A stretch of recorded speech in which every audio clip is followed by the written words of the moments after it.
Bismillahirrahmanirrahim. Assalamu alaikum, my dear students. How are you? I hope you're enjoying the best of health. I welcome you in my class, that is English for grade 5. We are going to start unit 4. Its title is Helping Others. My dear fellow teachers, this lesson plan, PowerPoint presentation, worksheet links are given. You may click it, download it, follow it as it is or modify it for your convenience. I'm going to deliver my lecture according to this lesson plan. Yes, my dear children, under the title of grammar, we are going to learn about synonyms and antonyms. And before this in English for grade 4, I have already taught you about synonyms and antonyms. I hope you remember the concept. If not, you may watch this video lecture again.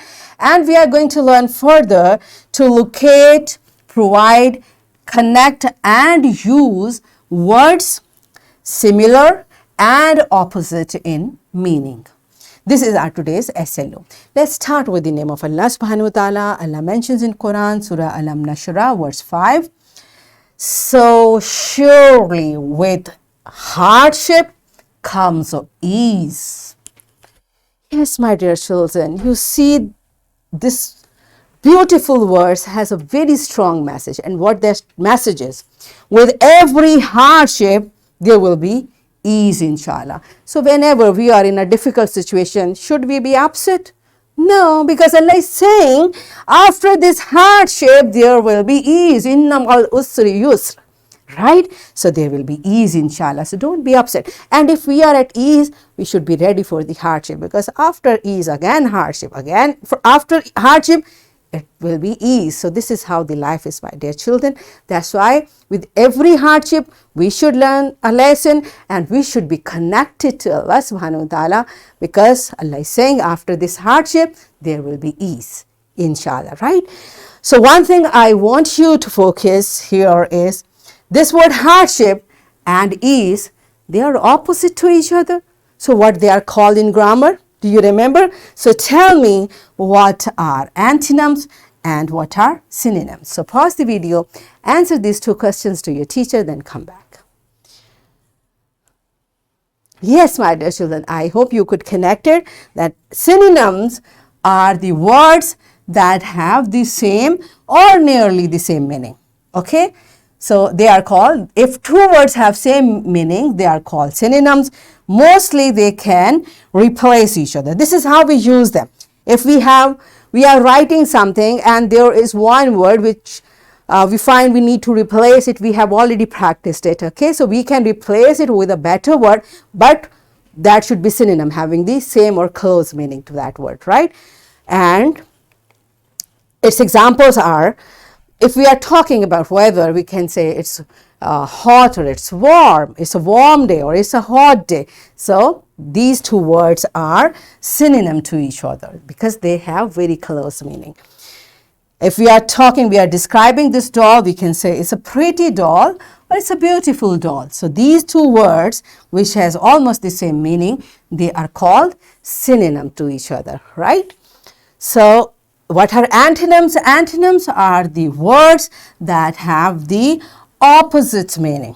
They are, in meaning, they are opposite to each other. So I just gave you example, hardship and ease, they are opposite in meaning. That's why they are antonyms. The other examples are day, and what is the antonym for this?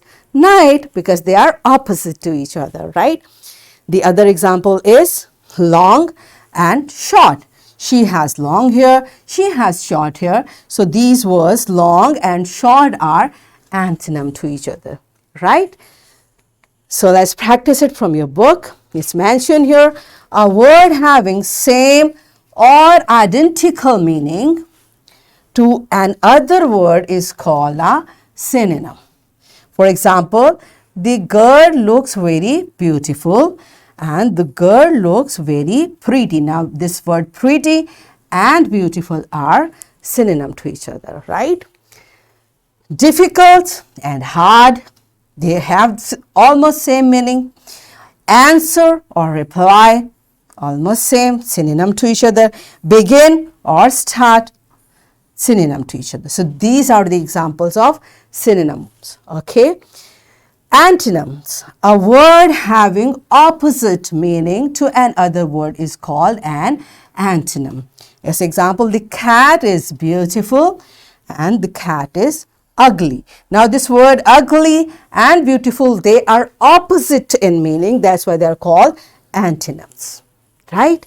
The other examples are early, late, opposite meaning, antonyms. Small, big or large, opposite meaning, antonyms.